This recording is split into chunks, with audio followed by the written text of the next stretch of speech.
Ruth Karauri. I am a captain on the 737. I work for Kenya Airways. Aircrafts are basically named according to their manufacturers. So currently we have in the world, I would say we have two major ones, the ones which everyone would probably know, that's the Boeing and the Airbus. We have smaller ones like CRJs, which are Canadian regional jets.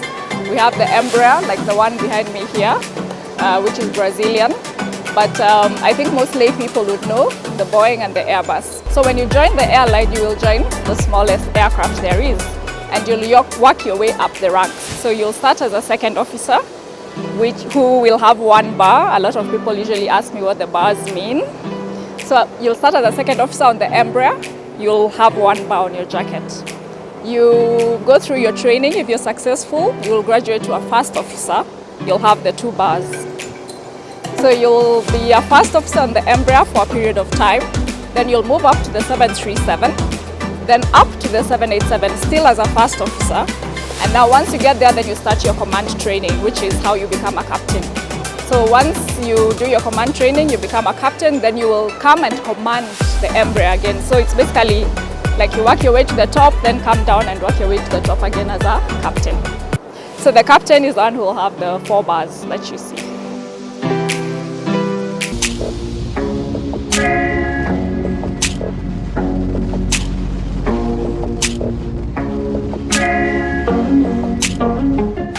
I was actually one of those children who said, when I grow up, I want to be a pilot.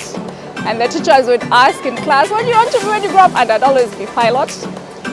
The reason not being that I wanted to fly planes, but because I wanted to wear the uniform. When I was in class 2, 8 years old, I saw a Kenya Airways advert on TV, and I just fell in love with it. And I remember I told my dad, when I grow up, I'm going to wear that uniform. So at the time, I didn't even know that being a pilot meant you fly a plane. All I knew was that I'd get to wear the uniform with the bars and the cap, and that was enough for me.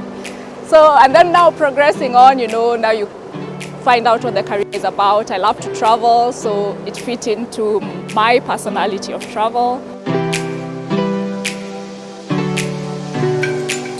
Flying is a very expensive venture. I think flying school on average will not cost you less than 4 million Kenya shillings. So as I grew up, I had the wish in my heart, of course, but I wasn't from a very well-off family. So by the time I got to high school, I could tell this is probably not going to happen for me, or I will probably have to go to university, get another job, get my own money, and then be able to pay for my own flying. Luckily, by the grace of God, which is why I say this was meant for me and for me alone, just as I finished high school, there's that waiting period of about a year and a half before you go to campus. I was just at home one day and my dad came with a newspaper and he said, Ruth, you've said you've always wanted to be a pilot. Here is an advert for Kenya Airways. And they had written there in the paper, we're looking for ab initio pilots. Ab initio pilots are basically people who know zero about flying. You're just a lay person, so they take you and they'll take you through the whole training process until you finish, graduate, and then they'll absorb you into the company. So he told me, just apply and see if you'll get it. And I applied, and we were 3,000 applicants. We came for our first interview here, and I remember I was so intimidated because among those 3,000, there were people who had done architecture in campus, there were people who had done engineering, someone had done aviation maintenance, and I was there from Fall River. And I was like, there's no way I'm ever going to get it. So we came, did the first interview. I went home, I told my dad, let's forget that one. And I was ready to go to campus, but about a month later, electrical engineering, can you believe it? I was, honestly, if I wasn't going to be a pilot, I think I would have been very, very miserable because I didn't have anything else that I wanted to do as such. So I got an A in KCSE and they were like, okay, your marks add up to this, you can do electrical engineering. And I was like, okay. But honestly, I don't know what I would be doing with that degree if I had done it. So anyway, I get a call a month later from a lady who says she's from Kenya Airways, and she asks me, she tells me, you've made it to the second interview process. I was like, oh, okay. 250 people, second interview. We came, this was a written, it was actually like KCSE all over again. It had history, no, not history, geography, chemistry, maths, like literally a written exam. 2 weeks later, another phone call, you've made it through the third stage, psychometric exam, which I guess they're trying to figure out whether you're a psycho or not. I think the psychometric, we were about 60 people. Yeah. That, and then after that, I think it took a bit longer, maybe 2 months.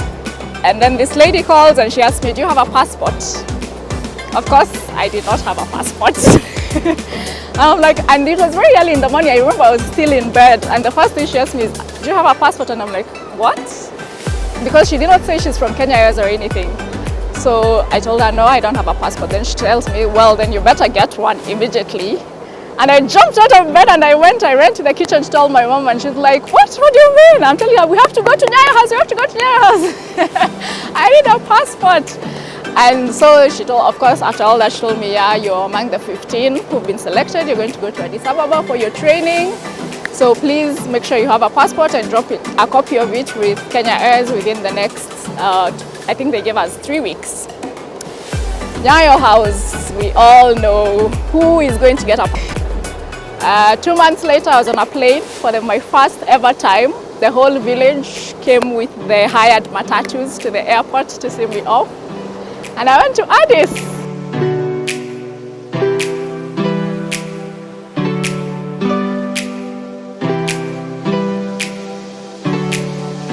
So you go, you meet the instructors. They are ex-military pilots.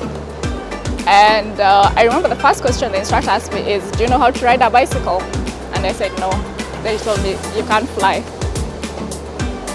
I was like, oh my God, what do you mean? Why did my parents buy me a bike when I was a child? Now this is the end of all my hopes and dreams.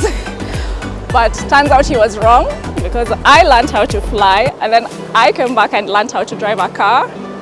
And I am getting my son to teach me how to ride a bicycle. So I always tell people I've done my life the other way around.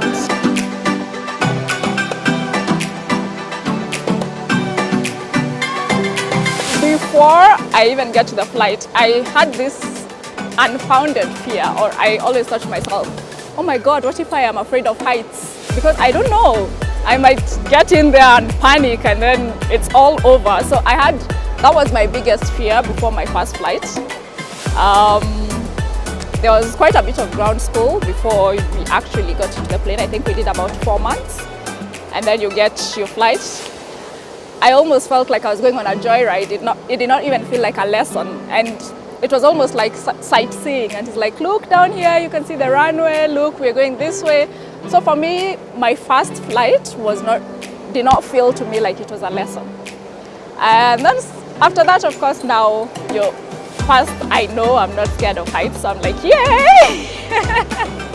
And then, so after that, I think the rest just came naturally. Like, you get comfortable, the space around you, you get comfortable being in the air, you get comfortable with the lingo that is being used. Boeing 737 simulator at the Kenya Airways Pride Center. We use it for training purposes, to qualify our second officers, first officers, and captains for line flying. Karibu, join me. As you can see, the visuals, if you're able to take this, are exactly like what we would see if we were, for example, on the tarmac at JKIA. It gives a live feeling of everything you'd see in an actual flight deck.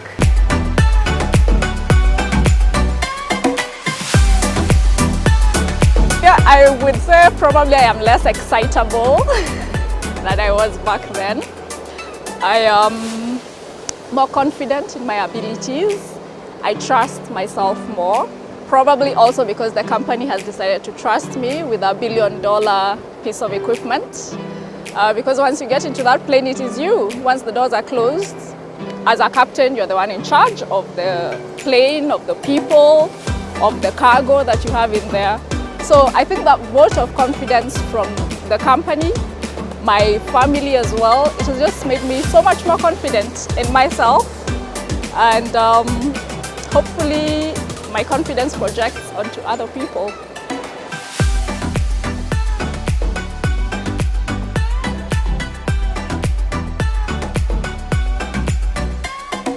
The biggest high was a flight I did to Cotonou in Togo, and I think I was the first ever female pilot that they had seen.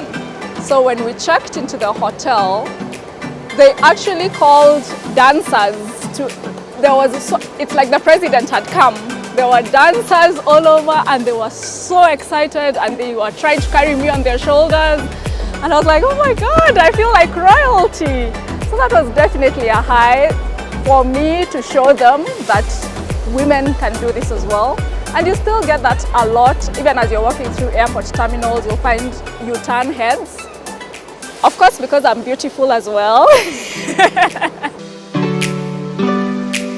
Currently, we are 40 lady pilots in Kenya Airways, which when you tell people, everyone is like, oh my God, that is such a huge number. But I tell them, don't forget that we are 400 pilots in general. So the ladies are still making up only about 10% of the entire figure. So that is one challenge. We need to get more and more women into the aviation sector. For me personally, challenges, I would say, well, I've had a few where you meet passengers and they come on board and they hear it's a female pilot and then their mood just shifts and they start asking, are we safe? What will happen if what will happen in case an engine fails, or, you know, and the lack of trust is something that I think that we really need to work on. We need to let people know that my gender does not affect my capabilities. I'm just as capable as the next man. It's not really a challenge, but sometimes you can tend to take offense, especially with West Africans who walk up to you in the terminal and be like, are you the one flying this big plane? You small girl, a small girl like you. And my reply is always, it's my brain that is flying the plane. It's not my body size. I really want my daughter to know this, that she can do anything she sets her mind to. Lastly, to blame also, parents tend to have this misconception of you have to go to uni before anything else. I've met a lot of them. They come and tell me, my daughter wants to be a pilot, but I've told her she has to go to university first. And I'm like, why? If she wants to be a pilot, let her be a pilot. You can start flying as young as 16. So if that is her passion, let her do it. Let her get in as early as possible. And for boys as well, I'm not saying even the boys, let them get in as early as possible. Let's not push this whole uni thing. It's not a bad thing to have a degree, but it's not the end of the world not to have one also. Currently, I'm a Form 4 leaver.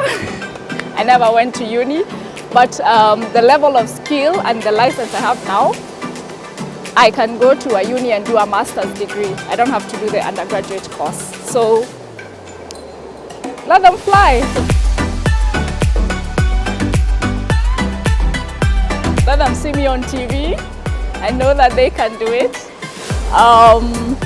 I think drives maybe. For example, like if you think of Qatar and Emirates, when they are sourcing for pilots, they do these drives like across maybe Africa, the whole continent. I think it's something that KQ can take up to do, like drives across the country where you have your lady pilots. Like I said, we are 40. If you can get only half of that number on a single day, go to Marsabit County. Tell them, look, these ladies have made it. You can do it too. So just talks, encouragement, exposure, show people there are pilots not only in Kenya Airways, in Wilson. There are those who are doing general aviation